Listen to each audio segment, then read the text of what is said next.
मेरे प्यारे देशवासियों, नमस्कार। कोरोना के खिलाफ देश आज फिर एक बहुत बड़ी लड़ाई लड़ रहा है। कुछ सप्ताह पहले तक स्थितियां संभली हुई थी और फिर एक कोरोना की दूसरी वेव तूफान बनकर आ गई।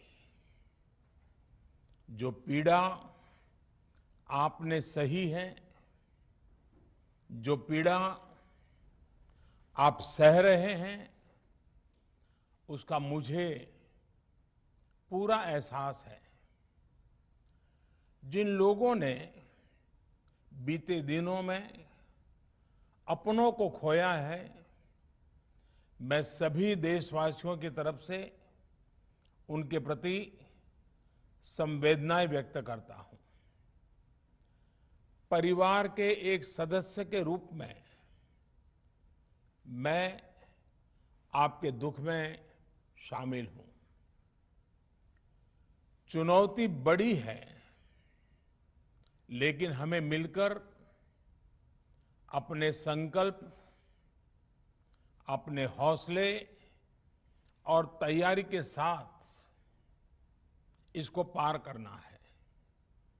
साथियों, अपनी बात को विस्तार देने से पहले मैं देश के सभी डॉक्टरों, मेडिकल स्टाफ, पैरामेडिकल स्टाफ, हमारे सभी सफाई कर्मचारी भाई बहन, हमारे एम्बुलेंस के ड्राइवर्स, हमारे सुरक्षा बल, पुलिसकर्मी, सभी की सराहना करूंगा। आपने कोरोना की पहली वेव में भी अपना जीवन दांव पर लगाकर लोगों को बचाया था।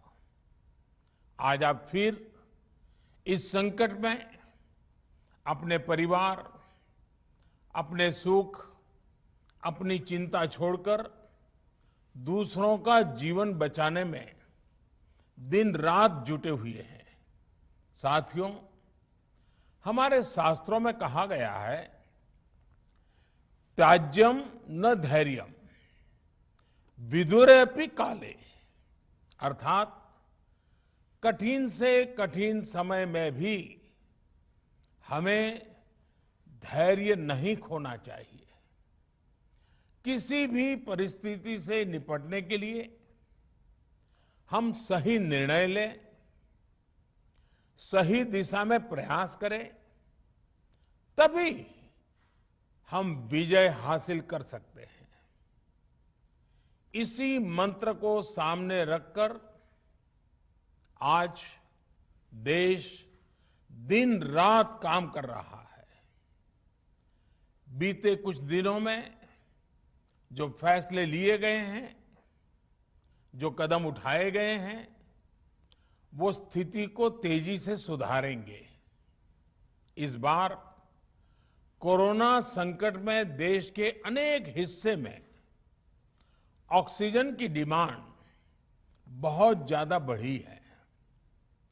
इस विषय पर तेजी से और पूरी संवेदनशीलता के साथ काम किया जा रहा है। केंद्र सरकार, राज्य सरकारें, प्राइवेट सेक्टर, सभी की पूरी कोशिश है कि हर जरूरतमंद को ऑक्सीजन मिले। ऑक्सीजन प्रोडक्शन और सप्लाई को बढ़ाने के लिए भी कई स्तरों पर उपाय किए जा रहे हैं। राज्यों में नए ऑक्सीजन प्लांट्स हो, 1 लाख नए सिलेंडर पहुंचाने हो, औद्योगिक इकाइयों में इस्तेमाल हो रही ऑक्सीजन का मेडिकल इस्तेमाल हो, ऑक्सीजन रेल हो, हर प्रयास किया जा रहा है। साथियों, इस बार जैसे ही कोरोना के केस बढ़े, देश के फार्मा सेक्टर ने दवाइयों का उत्पादन और बढ़ा दिया है। आज जनवरी फरवरी की तुलना में देश में कई गुना ज्यादा दवाइयों का प्रोडक्शन हो रहा है। इसे अभी और तेज किया जा रहा है। कल भी मेरी देश की फार्मा इंडस्ट्री के बड़े जो प्रमुख लोग हैं, उसके जो एक्सपर्ट लोग हैं, उनसे बहुत लंबी चर्चा हुई है। प्रोडक्शन बढ़ाने के लिए हर तरीके से दवाई कंपनियां की मदद ली जा रही है। हम सौभाग्यशाली हैं कि हमारे देश के पास इतना बड़ा मजबूत फार्मा सेक्टर है जो बहुत अच्छी और तेजी से दवाइयां बनाता है। इसके साथ ही अस्पतालों में बेड की संख्या को बढ़ाने का भी काम तेजी से चल रहा है। कुछ शहरों में ज्यादा डिमांड को देखते हुए विशेष और विशाल कोविड हॉस्पिटल बनाए जा रहे हैं। साथियों, पिछले वर्ष जब देश ने कोरोना के कुछ ही मरीज सामने आए थे, उसी समय भारत में कोरोना वायरस के खिलाफ प्रभावी वैक्सीन के लिए काम शुरू कर दिया था। हमारे वैज्ञानिकों ने दिन रात एक करके बहुत कम समय में देशवासियों के लिए वैक्सीन विकसित की है। आज दुनिया की सबसे सस्ती वैक्सीन भारत में है। भारत की कोल्ड चेन व्यवस्था के अनुकूल वैक्सीन हमारे पास है। इस प्रयास में हमारे प्राइवेट सेक्टर ने इनोवेशन और एंटरप्राइज की भावना का बेहतरीन प्रदर्शन किया है। वैक्सीन की अप्रूवल्स और रेगुलेटरी प्रोसेसेस को फास्ट ट्रैक पर रखने के साथ ही सभी साइंटिफिक और रेगुलेटरी मदद को बढ़ाया गया है। यह एक टीम एफर्ट है जिसके कारण हमारा Bharat 2 made in India vaccine के साथ दुनिया का सबसे बड़ा टीकाकरण अभियान शुरू कर पाया। टीकाकरण के पहले चरण से ही गति के साथ ही इस बात पर जोर दिया गया कि ज्यादा से ज्यादा क्षेत्रों तक, जरूरतमंद लोगों तक वैक्सीन पहुंचे। दुनिया में सबसे तेजी से भारत में पहले 10 करोड़, फिर 11 करोड़ और अब 12 करोड़ वैक्सीन डोज दिए गए हैं। आज कोरोना से इस लड़ाई में हमें हौसला मिलता है कि हमारे health care workers, frontline corona warriors और सीनियर सिटीजन्स के एक बड़े हिस्से को वैक्सीन का लाभ मिल चुका है। साथियों, कल ही वैक्सीन को लेकर हुए एक और अहम फैसला भी हमने किया है। 1 मई के बाद से 18 वर्ष के ऊपर के किसी भी व्यक्ति को वैक्सीनेट किया जा सकेगा। अब भारत में जो वैक्सीन बनेगी उसका आधा हिस्सा सीधे राज्यों और अस्पतालों को भी मिलेगा। इस बीच गरीबों, बुजुर्गों, निम्न मध्यम वर्ग के लोग, 45 वर्ष की आयु के ऊपर के व्यक्तियों के लिए केंद्र सरकार का जो वैक्सीन कार्यक्रम चल रहा है वो भी उतनी ही तेजी से जारी रहेगा।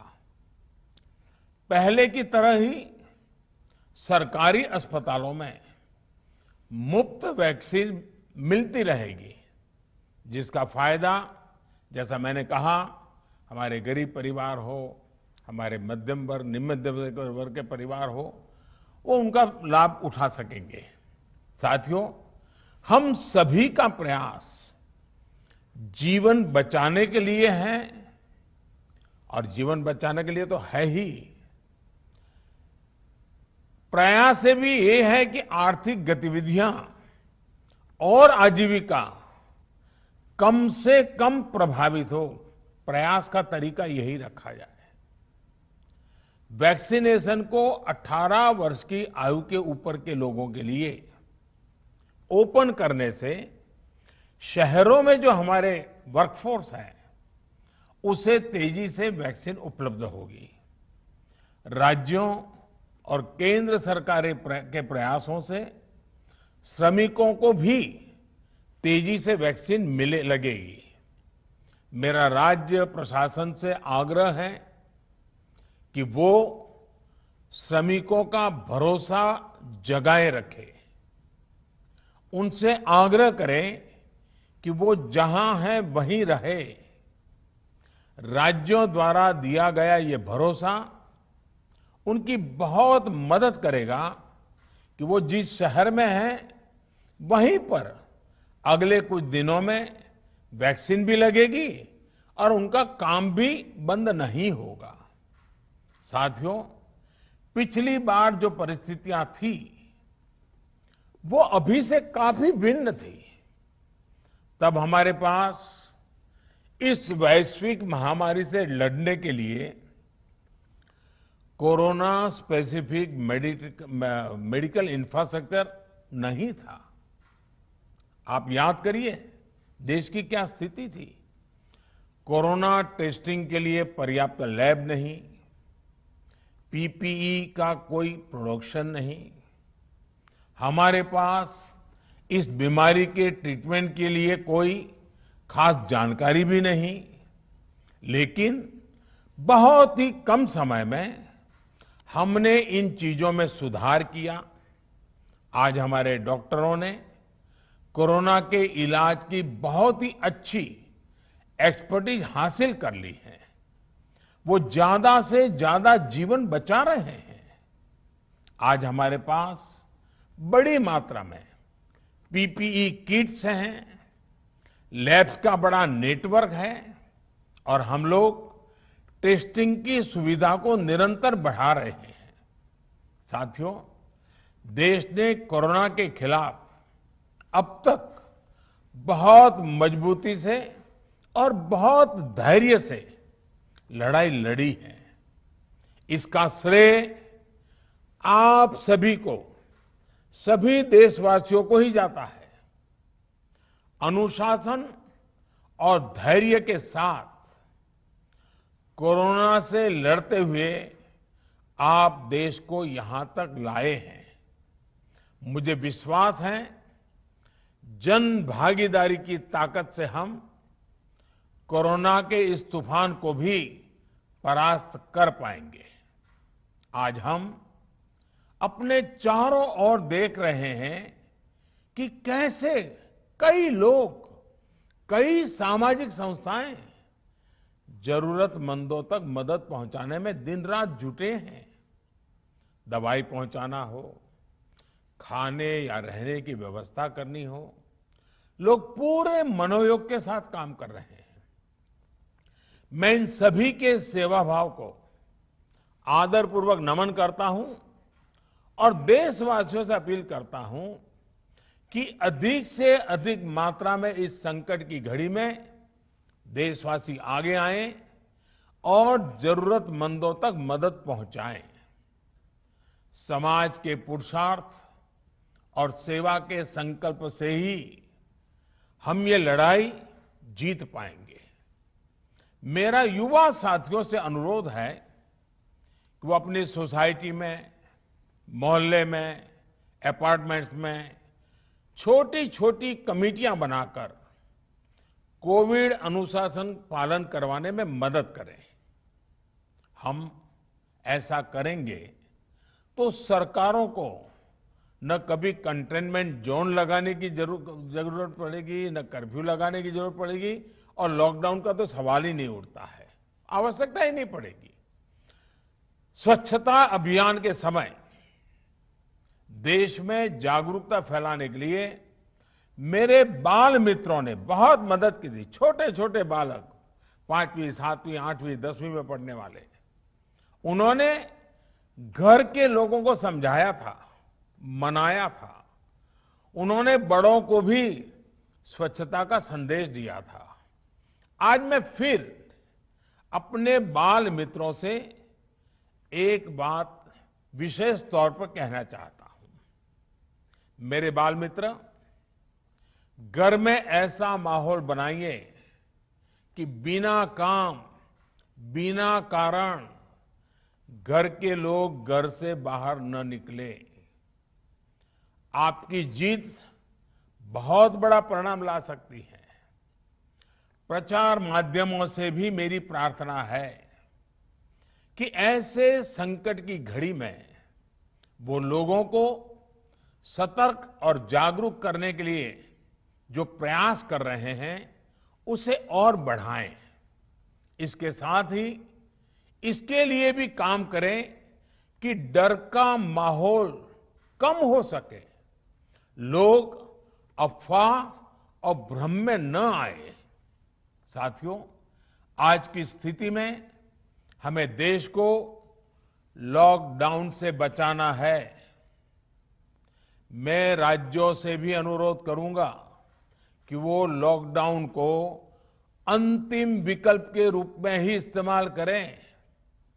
लॉकडाउन से बचने की भरपूर कोशिश करनी है और माइक्रो कंटेनमेंट जोन पर ही ध्यान केंद्रित करना है। हम अपनी अर्थव्यवस्था की सेहत भी सुधारेंगे और देशवासियों की सेहत का भी ध्यान रखेंगे। साथियों, आज नवरात्रि का आखिरी दिन है। कल रामनवमी है और मर्यादा पुरुषोत्तम श्री राम का हम सभी को यही संदेश है कि हम मर्यादाओं का पालन करें। कोरोना के इस संकट काल में कोरोना के बचने के जो भी उपाय है, कृपया करके उनका पालन 100% करिए। दवाई भी, कड़ाई भी, इस मंत्र को कभी भी भूलना नहीं है। ये मंत्र जरूरी है, वैक्सीन के बाद भी जरूरी है। रमजान के पवित्र महीने का भी आज 7वां दिन है। रमजान हमें धैर्य, आत्मसंयम और अनुशासन की सीख देता है। कोरोना के खिलाफ जंग जीतने के लिए अनुशासन भी, उसकी भी उतनी ही जरूरत है। जब जरूरी हो तभी बाहर निकले। कोविड अनुशासन का पूरा पालन करें। मेरा आप सभी से यही आग्रह है।